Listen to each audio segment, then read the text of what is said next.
গাজীপুরের কালিয়াকৈরে কলেজ ছাত্র ছাত্রলীগ নেতা আল আমিন হোসাইনকে কুপিয়ে হত্যার ২১ দিন হয়ে গেলেও মামলার আসামিদের গ্রেপ্তার করতে পারেনি পুলিশ।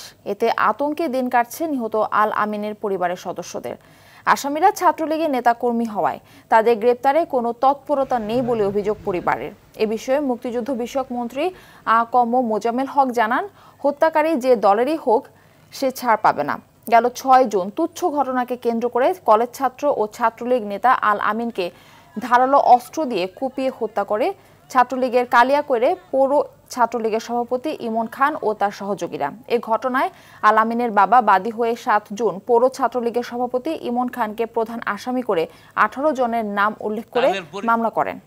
তারা আমাদের দল থেকে তাৎক্ষণিকভাবে বহিষ্কার করে দেওয়া হয়েছে। তাদের সাথে আমাদের দলের কোনো রকম সম্পর্ক নাই এবং তাদের কাজের আমরা ঘৃণা করি, নিন্দা করি এবং তাদের জন্য সর্বোচ্চ শাস্তি দেশের মানুষ দেখতে পারে সেই কামনা করছি।